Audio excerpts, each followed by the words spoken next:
Em 1976, o biólogo Richard Dawkins publicou o livro O Gene Egoísta, que se tornou um enorme sucesso de crítica e público, ganhou vários prêmios, considerado por muitos um dos livros mais influentes da história do pensamento científico. Eu sou o Marcos Valério XR, hoje é o dia 1º de junho de 2021 e hoje vamos tratar da temática de como uma noção de evolução biológica se transferiu para a nossa percepção de como as informações são transmitidas. Dawkins, no seu livro, ele postula basicamente que não dá para pensar a evolução biológica em termos de espécies, em termos de grupos, de populações, de indivíduos. Todas essas formas de você pensar, que aliás são muito populares, as pessoas entendem muito a evolução no sentido de espécies evoluindo, né? O que ele pensa basicamente é que você tem que focar no nível genético.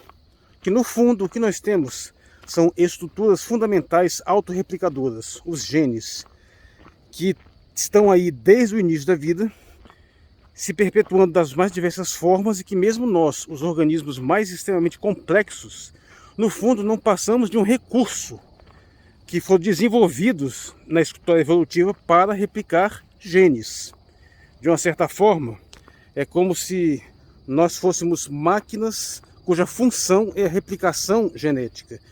É a replicação de seres nesse sentido assim, ontológico, né, de pequenas estruturas que têm se replicado há bilhões de anos.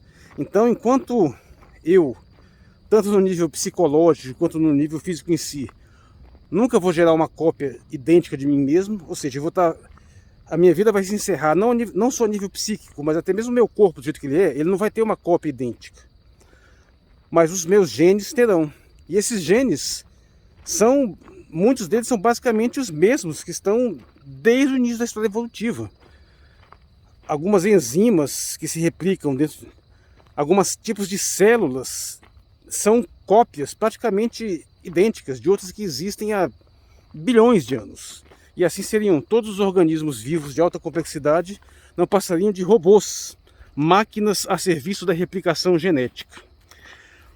O Dawkins, depois ele teve uma certa preocupação com a possibilidade de má interpretação da sua abordagem, que ele inclusive deixa claro que não é uma ideia dele, né? Ele popularizou ideias de pensadores anteriores. Porque ao usar a própria palavra o gene egoísta, dá uma ideia de intencionalidade, como se os genes quisessem de fato alguma coisa, e ele quer deixar muito claro que não é o caso. Essas estruturas autorreplicadoras são basicamente mecânicas, não são seres intencionais. Dawkins é evidentemente um defensor do pensamento evolutivo e do ateísmo também. Frequentemente há más interpretações que pensam em termos de uma certa intencionalidade que não vem ao caso. Mas o ponto crucial é entender o processo evolutivo não como algo que existe em função de engendrar novas espécies, novos indivíduos. Literalmente falando, os indivíduos não evoluem. Na verdade, não são nem exatamente as espécies que evoluem, vão surgindo novas espécies. Há uma evolução que perpassa a vida, sim, uma descendência com modificação. Mas todo esse processo evolutivo em si, no fundo, está servindo a um processo de replicação de pequenas entidades, de pequenas estruturas bioquímicas que têm essa propriedade de se autorreplicar. Ao final do livro, o Dawkins faz uma digressão interessantíssima que daria margem para uma nova abordagem. Ele resolveu aplicar a mesma percepção, não só mais a ideia a nível genético, mas a ideia de transmissão de informação no sentido mais intencional, do modo como que a informação que nós lidamos a nível humano, como que ela funcionaria. E que de uma certa forma funcionaria de uma forma parecida. Nós não deveríamos pensar nos sistemas de pensamento, nas teorias científicas, nas religiões, na política, como se fossem entidades que visam se replicar. Ou seja, não é porque há uma religião que como se fosse assim, uma espécie que está se desenvolvendo ao longo da história, como se fossem assim os filósofos criando sistemas de pensamento, esses sistemas como se fossem indivíduos que fossem se replicando. Que não, no final das contas, o que estaria se replicando, na verdade, seriam pequenos elementos informacionais contidos nesses sistemas maiores. Ele chamou esses elementos de memes, uma analogia do Gene. O meme também seria egoísta, nesse mesmo sentido de que a única coisa que ele se preocupa é se autorreplicar. Então o que aconteceria? Segundo esse pensamento, todas as grandes teorias, todas as informações, as histórias, o que quer que fosse, não passariam de grandes estruturas que os memes usam para se replicar. Ou seja, da mesma forma, com organismos complexos, como os animais, seriam máquinas de perpetuação de genes, as teorias científicas, as políticas, as abordagens filosóficas, a arte em geral, tudo seriam apenas máquinas para replicação de memes. E isso é bastante interessante. Observa, por exemplo, que um pequenino elemento de um sistema de pensamento maior, ele vai muito mais longe do que aquele sistema. A maioria das pessoas não faz a menor ideia do que vem a ser a filosofia socrática ou filosofia platônica. Mas é senso comum repetir aquela frasezinha, eu sei que nada sei. Que, vamos ser sinceros, não representa em absolutamente nada a filosofia socrática. Passa até uma ideia errada. Muita gente pensa que é levado a pensar que Sócrates é uma espécie de cético, que ao assumir uma espécie de ignorância está aberto a uma série de processos de entendimento, e não é bem assim. Ele acaba sendo em diversas instâncias bastante dogmático, bastante assertivo, em acreditar em coisas muito claras, em ter muitas certezas. Então nós temos vários exemplos de ideias pequeninas, nucleares, algumas umas breves frases que são levadas por sistemas de pensamento mais complexo, e que esses sistemas em si nunca são plenamente compreendidos, ou por muito poucos. Eles acabam sendo, de uma certa forma, negligenciados, enquanto aquelas pequeninas frases são amplamente perpetuadas. E aí, não só nesse sistema de pensamento, mas em outros, é o que acontece. Temos sistemas filosóficos, políticos, grandes discursos que estão servindo apenas para replicar esses pequeninos pacotes de informação, os memes. De uma certa forma, eles estão utilizando toda uma estrutura muito maior para se replicar. Por exemplo, é muito comum quando a gente fala em Simone de Beauvoir, as pessoas lembram daquela frase, não se nasce mulher, torna-se mulher. Essa frase não resume de forma nenhuma a vasta complexidade do livro, da obra da Beauvoir, especialmente o Segundo Sexo. Mas é o que ficou. E muitas ilusões vão ser perpassadas em cima dessas frases. E isso não só no mau sentido, tem aplicações mais interessantes também. Por exemplo, a regra de ouro. O que é a regra de ouro? É um princípio ético de reciprocidade. Geralmente é formulado no sentido de não faça aos outros o que você não gostaria que fizessem a você. Essa regra de ouro se espalha de forma memética por todas as religiões. No cristianismo ela está contida como, em geral, amar ao próximo como a ti mesmo. Então existem várias formas que pequenas ideias nucleares, no sentido de serem um núcleo fechado, elas podem se perpetuar independente do sistema de crenças dos quais elas estão inseridas. Mas, frequentemente, nesses sistemas, elas conseguem ir mais longe e podem ser apropriadas por outros sistemas de crenças também. Algumas coisas são totalmente independentes. Por exemplo, o meme crucial dos anarcocapitalistas: imposto é roubo. Eles vão repetir isso exaustivamente. É quase que um slogan. Mas você também pode não ser anarcocapitalista e se apropriar dessa frase. E dependendo do modo como você a interpreta, ela pode assumir significados diferenciados, tornando-se mais ou menos verdadeira ou falsa, dependendo da situação. O que é interessante notar é que esses memes, embora tenham essa independência, eles também são favorecidos por esse ambiente. É um sistema de pensamento mais complexo, é um ambiente mais favorável, no qual um meme específico pode encontrar melhores chances de ser replicado, melhores chances de ser desenvolvido, às vezes até se tornar outros memes. Ele passa a contar com o apoio de um sistema de pensamento maior, que inclusive vai dar-lhe mais respeitabilidade, vai dar-lhe mais dinamismo.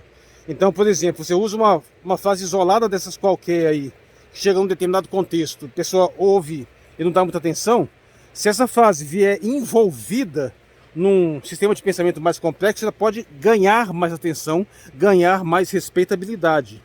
Via de regra, eu me referi aqui a pequenas informações que não conseguem resumir bem o conteúdo no qual estão inseridas. Mas existem casos contrários, existem coisas que na verdade são desenvolvimentos de ideias muito nucleares e que nem precisam ir muito além daquela ideia. Por exemplo, eu gosto muito de citar um livro que o título dele diz absolutamente tudo. É impressionante. O livro tem uma série de conteúdos interessantes, mas é incrível como só o título passa uma ideia perfeita. Você vai conseguir ser capaz de inferir uma série de conteúdos só de observar o título. O título desse livro é Eu Era Uma Ótima Mãe Até Ter Filhos. Diz um monte de coisa numa frase curta. E por aí você consegue inferir, de fato, uma série de situações. Eu lembro de uma mais antiga, numa época que era muito popular a ideia de que as escolas boas eram muito rígidas e muito difíceis de passar, né? Então realmente tinha um discurso esquisito de que o grau de dificuldade da escola era diretamente proporcional à sua qualidade, ao seu conteúdo, de modo que era colocado como uma virtude o fato dela reprovar muita gente. Aí teve um pedagogo, né, já bastante questionador, que escreveu um livro, e a frase do livro é brilhante, assim: se a boa escola é a que reprova, o bom hospital é o que mata. Então por aí você vê que às vezes essa condensação nuclear do conceito, ela pode não estar perfeitamente alinhada ao sistema, ou pode sim estar perfeitamente integrado de modo a resumi-lo com muita precisão. Então varia muito, mas o fato é que, independente dela ser um ótimo resumo daquele sistema no qual ela está inserida, ou às vezes ser até uma péssima interpretação, como por exemplo a questão do lugar de fala, que a maioria das pessoas entendeu o exato contrário do que a autora quis dizer, né? Quis dizer o contrário, queria dizer que na verdade não existe essa de você só poder falar de uma determinada coisa se você for aquele representante. Que sim, um branco pode falar da experiência dos negros e entenderam absolutamente o contrário. Então tem todas as situações, mas o fato é que todos eles são estruturas meméticas que têm um certo grau de independência. E olha só que interessante, eu não lembro de cabeça o nome desses autores, mas eu lembro da ideia central, porque ela tem um potencial mnemônico muito mais eficiente. Aí você vê a importância dos slogans, das frases de efeito, de recursos de marketing, de ter uma boa marca, que também são memes, não é só frases, símbolos também, que podem repassar sensibilidades e ideias mais abstratas de uma forma mais indireta. Músicas, imagens simples, quadrinhos, tudo isso tem um universo de possibilidades de você agregar informações de modos mais eficientes, mais dinâmicos, que vão evocar as mais diversas formas de percepção, de sensação. E de acordo com o modo como ela consegue, principalmente, associar emoção à razão, ela vai ter um potencial mais eficiente de você ser transmitido, de ser memorizada. Olha que beleza essa imagem aqui que eu tenho à minha frente. Já observou que muita gente gosta de fazer pequenos memes com imagens bonitas, põe uma frase de efeito, assim, uma frase inspiradora, motivacional, qualquer coisa assim com uma imagem, porque sabe que isso tem sim uma potencial de causar uma impressão melhor. Isso de fato tem o condão de gerar uma experiência subjetiva mais intensa, que vai permitir aquela ideia se replicar com mais facilidade. Os memes podem utilizar as mais diversas estratégias, assim como os genes, os mais diversos tipos de organismos. Mas veja só, existe a reprodução dos seres assexuados, existe a divisão celular, existe a derivação genética, reprodução cruzada, existe a reprodução viral, existem modos distintos, existem formas de hibridismo, de quimeras, até de amálgamas de estruturas genéticas de organismos diferentes. Existem várias estratégias que os genes podem utilizar para se replicar. Os memes são estruturas de replicação de informação que, utilizando os mais diversos recursos, têm como única função se perpetuar. nesse caso utilizando especialmente os nossos cérebros. Eles funcionam como uma espécie de um sistema viral, eles infectam determinados sistemas de pensamento, determinadas pessoas, determinadas mentes, e passam a se replicar lá dentro, com a diferença, claro, que eles têm níveis de sofisticação de replicação bem maiores do que os genes, por exemplo, que precisam de um organismo biológico. Não tem como eu simplesmente jogar uma parte do meu corpo ali e ele vai se replicando sozinho, não, ele vai morrer. Os memes não, você pode separar ele completamente de uma estrutura de pensamento maior, que dá o que se chama de memeplexo, ou seja, qualquer sistema de pensamento mais amplo é um memeplexo, mas o meme pode se separar daquilo ali de forma totalmente independente daquele memeplexo, ele se replica. Isso pode ser de um modo completamente inusitado. Por exemplo, uma frasezinha de uma música que você acha interessante e fica repetindo aquele negócio o tempo todo, mesmo que você não saiba o significado, isso é irrelevante. Você entender o significado, entender as implicações, não importa, ele vai se replicar do mesmo jeito. E aí, muito tempo depois, com o advento da internet, não sei exatamente precisar quanto, mas para mais de 30 anos depois, surgiu esse conceito de meme na internet, que sim, foi nomeado com esse princípio da memética inaugurada por Dawkins e depois desenvolvido por outros autores, mas que ainda é um campo de pesquisa um tanto incipiente. E o que acabou se perpetuando no imaginário, especialmente no imaginário internético, e geralmente são piadas, né? São quadrinhos com uma imagem simples e um textozinho curto que vão sendo replicados em massa. E de fato tem um potencial de replicação monumental. Algumas vezes são piadas bobas, às vezes têm conceitos um pouco mais sérios.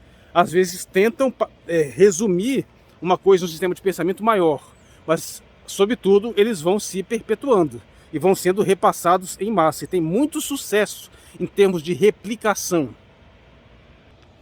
E chegamos nessa situação curiosa, onde nós temos uma vasta rede mundial de computadores com bilhões de usuários colocando os seus cérebros, as suas mentes, todo o seu trabalho à disposição de pequeninos pacotes de informação que se replicam, cuja única função é se replicar independente do conteúdo. A internet viria a dar a exemplificação mais sofisticada do conceito de meme que foi apresentado, introduzido pelo Dawkins em 1976. Porque se ele assume que a própria ideia do egoísmo genético não é uma ideia dele, por outro lado, a analogia do meme é dele. Hoje nós temos o campo da memética, que tem estudado essa temática e tentado tecer teorias mais sofisticadas de entendimento de como é que funcionaria esse processo de transmissão de informações.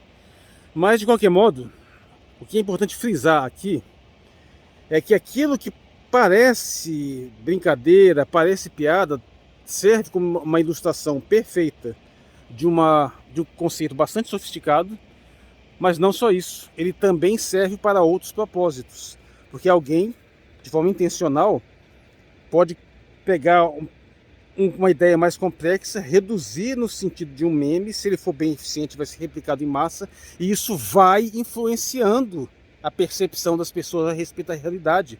Isso vai determinando o modo como muitas pessoas entendem as coisas, o modo como muitas pessoas pensam, o posicionamento político e ideológico.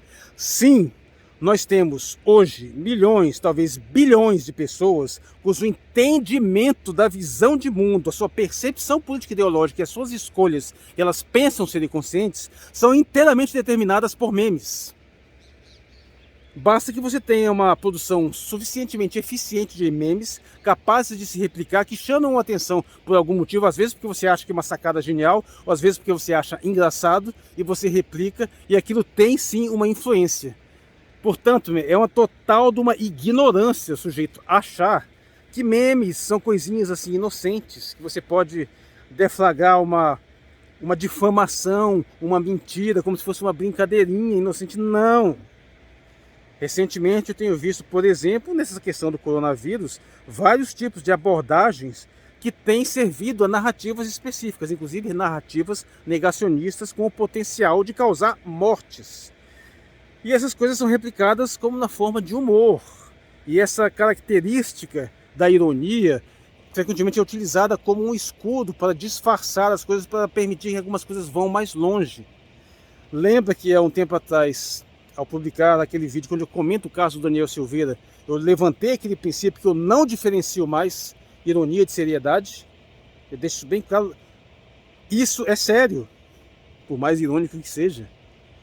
Tem um propósito aí, porque atualmente é a única forma que eu percebi de você se defender desse subterfúgio malandro de empurrar visões de mundo, noções que não são nada inocentes, se você as reveste de uma camada de ironia, de não, mas isso é só uma brincadeirinha, nadinha disso. Não se deixe enganar por isso. Isso está servindo a propósitos bastante específicos, frequentemente obscuros. Nós temos, então, aquela questão dramática, né? Enquanto todos pensam que têm opiniões próprias, todos se consideram pensadores independentes, pessoas livres para pensar, a dura e cruel verdade é que a maioria esmagadora não passa de replicadores de memes. Não só nesse sentido de meme de internet, mas nesse sentido mais profundo.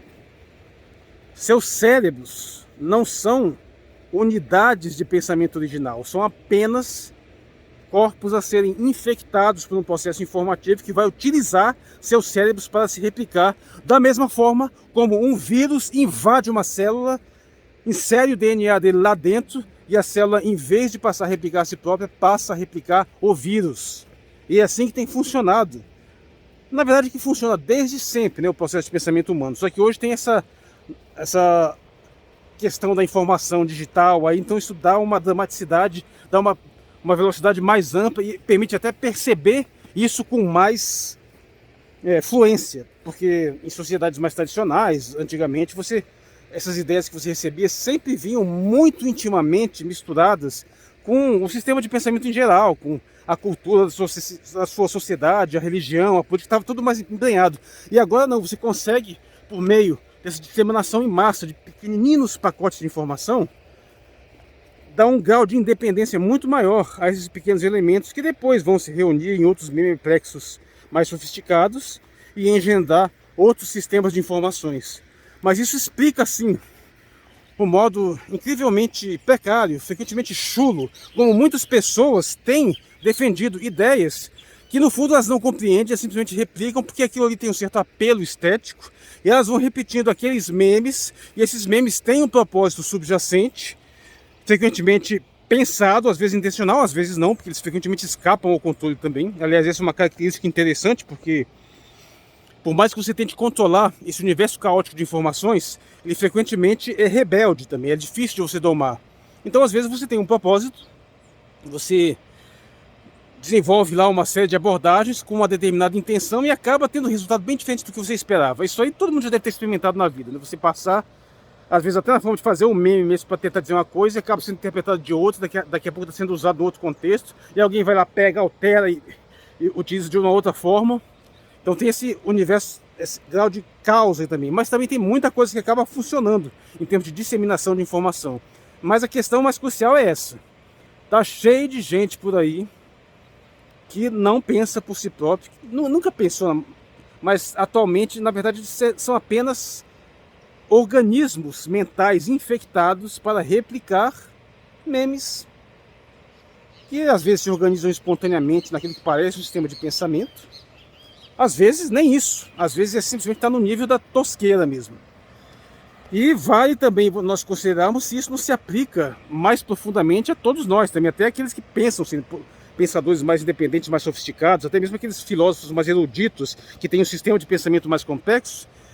Ele também tem que refletir, será que no fundo ele também não está apenas sendo utilizado, ainda que de uma forma mais sofisticada, por um memeplexo mais sofisticado? E eu, como todo filósofo que se preze, gosto de pensar que sou um pensador original, né? Que tem um modo totalmente próprio de organizar as ideias. Até posso ter bons motivos para crer isso, e na verdade tem muitos assim como eu. Mas em que sentido? Isso realmente implica numa autonomia de pensamento próprio que se ergue além daquele meio em que vive? Ou se é um resultado puramente caótico de uma mistura de situações que, tal como essa ideia caótica dos memes, acaba gerando um resultado inusitado?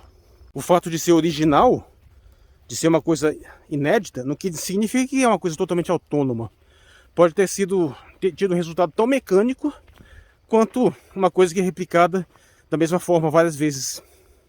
Então são questões que ficam aí abertas, mas uma coisa é certa: nunca mais leve a sério essa palhaçada de que certas coisinhas não, é só um memezinho, é só uma piada, não tem porcaria nenhuma. Não leve isso a sério, não. Isso aí é abrir porta a você ser manipulado. Piada é coisa séria. E você também pode rir. Você também pode tratar as coisas sérias como piadas. Eu sou Marcos Valério XR, no dia 1º de junho de 2021. Eu peço a você que compartilhe o vídeo aí, curta, se inscreva no canal, para que você ajude a repassar esses memeplexos o máximo possível, para que possamos generosamente infectar a maior quantidade possível de cérebros com estes memeplexos. Obrigado por sua atenção.